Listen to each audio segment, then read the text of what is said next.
What's going on, everybody? We are back. We're here to talk the FedEx Cup playoffs, and I don't know about you, but these might be the least interesting playoffs of any sport. And it kind of sucks because the majors take up, uh, most of the importance of the PGA Tour season. You also have the players, then you have either the Ryder Cup or the President's Cup. So it's kind of a weird spot in the schedule for the playoffs.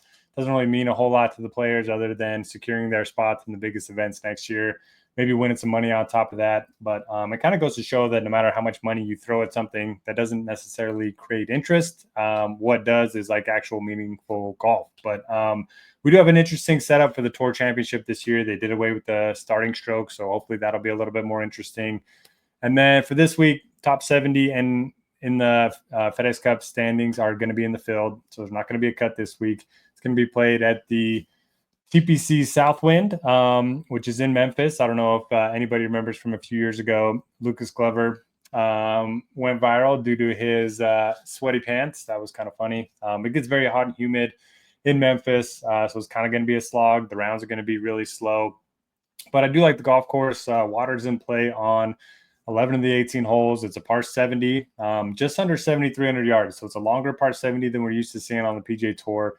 And most notably, this is a unique par 70 in that golfers are hitting a ton of drivers here. So I was looking at the data. Last year, golfers hit driver on 82% of their tee shots, which is well above the tour average. The past couple of weeks, I think last week was like 56%. So it just goes to show golfers are going to be aggressive off the tee, which is not usually the case on these par 70 courses. The fairways are narrow and tough to hit, but again, you want guys that can hit the driver well. The greens here are small, 4,500 square feet on average, and they are fairly tough to hit on average. But when you do miss these greens, scrambling has been pretty straightforward. The scrambling success rate at this event has been higher than tour average each of the last 5 years. So not particularly difficult when it comes to scrambling, but you will have more scrambling opportunities than you will have at some of the other courses that we've seen recently. And that's pretty much it from a course breakdown perspective. I'm looking at strong tee to green guys rather than strong putters because we've seen Lucas Glover win here before. We've seen Will Zalatoris win here before. Notoriously bad putters. So I'm kind of looking for guys that are good ball strikers. And yeah, let's get into the model this week. We have 9% weighted strokes gained off the tee, 3% weighted to total driving. I have iron play bumped way up. I have it at 14%. The strokes gained expected column takes how often just expected to hit 25-yard bucket of their approach shots, and then looks at the strokes gained of those buckets and kind of comes up with a unique calculation of who I think is going to gain the most strokes on approach this week, and that's going to be Scotty Scheffler. No surprise there. But again, there's going to be a lot of 100 to 175-yard approach shots. I believe around 55% of the approach shots last year came from those distances. So we have Scheffler expected to gain the most, followed by JT, Henley, Victor Hovland, and Shane Lowry. Greener regulation, I put it at 3%. Again, good ball strikers tend to play well here. Strokes gained around the green, I put it at 6%. Again, not looking at putting too much, only put it at 4%. The greens here are Bermuda grass if you do want to look at Bermuda grass splits. Pretty or better at 3%. If you do want to bump this up, I don't mind it because there's no cut. So guys that make a lot of birdies are probably going to outscore their finishing position points. And so, yeah, I don't mind looking at birdie or better, but I'm kind of focusing on bogey avoidance because there are a lot of water hazards. Guys that don't tend to make a lot of bogeys are going to be on my radar this week. I have course history at 4%. Strokes gained on par 70s over the last couple of years. Scheffler, Henley, Hovland lead the way there. Strokes gained on driver-heavy courses. Again, it's a par 70, but guys are going to be hitting a lot of drivers this week. Scheffler, Xander, and Ludwig lead the way there. And then strokes gained on courses with Zoysia fairways. We don't see this a lot on the PGA Tour. And what Zoysia grass does on the fairways, it kind of tees the ball up a little bit. It kind of looks like the ball's sitting on a tee. Some golfers love it, some don't. So I included that in the model as well. Hovland, Xander, and Morikawa kind of lead the way over the last couple of years on Zoysia grass fairways. As always, we have the different percentile finishes broken out.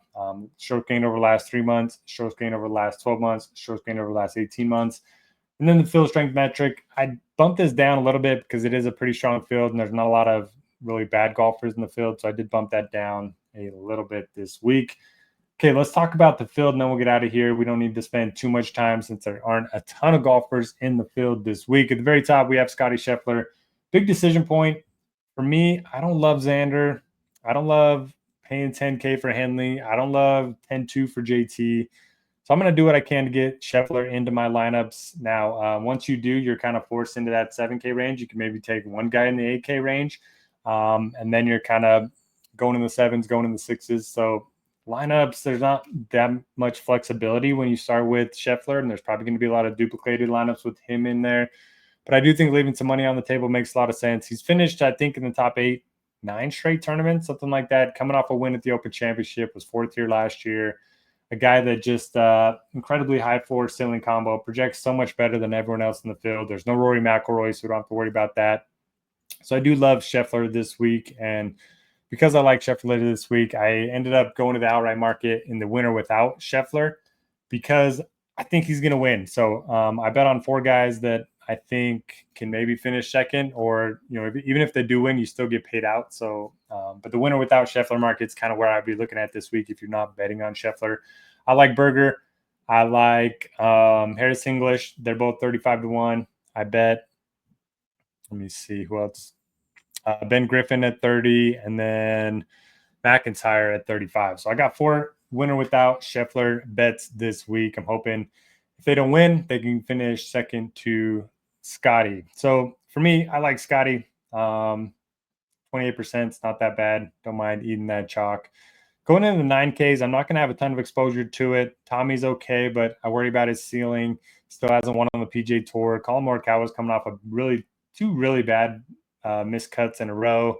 Cantlay's fine. He always seems to play his best in the playoffs. So if you want to look at Cantlay as kind of a differentiator, I don't hate it. I do like Ben Griffin a lot. Right now, number 7 in the model. 8,100 is a really good price point. He's been solid. I mean, he did miss these 2 cuts on the number, but prior to that, he had top 15s in 6 in a row and then had another one last week. A guy that has really made big strides off the tee, as you can see here, just getting better and better. Approach game's good. Green regulation's good. Really good putter. So a guy that I like a lot in all formats. JT, I could see him playing well. He used to be the king of no-cut events too, if you want to play that narrative. But again, 10-2 does feel a little overpriced. Aaron Rise, fairways and good iron play. Don't mind looking at him. Bobby Mack, really good on par 70s, good on Zoysia grass fairways, T7 here last year. I'll sign up for that. I think he rates out as the best point per dollar option in my model this week, right alongside Matt McNeely, who kind of gains strokes in all facets of his game. So I do like Mav quite a bit. We've seen Sam Burns win a couple times in Florida on courts with a lot of water. So if you do want to play that comp, I don't hate it. It was a par 70 as well at the Valspar. Spawn rates well, but I just don't know what to do with him after, he won the U.S. Open. He's been in fine form, T14, T23. I don't have a strong take on him. I like Pendrith for tournaments. I like Hovland for tournaments. Not a lot of people are going to look his way. He's been really good at this course over the last 3 years. So a guy that I don't think it's going to be as high as the 17% ownership we have on him right now. Shane Lowry, interesting tournament play. Matty Fitz has been awesome. 8th, 4th, and 8th in the last couple of weeks. He's also got a couple top 6 finishes at this event. And then I talked about Berger. He's won here twice. He also has 2 other top 5 finishes. And then I talked about Harris English, who when he gets hot with the irons, you really got to pay attention because he's going to win sooner rather than later. And he's been red hot with the irons recently, as you can see here. So over the last 18 months, he's 46 in this field, strokes gained approach, 25th over the last 6 months, 13th over the last 3 months. So a guy that he's starting to find the form with the irons, and he's got a pretty good track record around here too.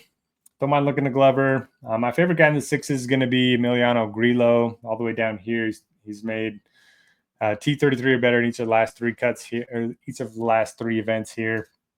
He's also been really good with the ball striking. He's gained at least 4 strokes ball striking in 5 of his last 7 events. So that's going to do it for this week. Again, if you want to hop on the outrights in the winner without Scotty market with me, let's have a big week. It's going to be McIntyre, Ben Griffin, Berger, and Harris English, all between 30 and 35-1.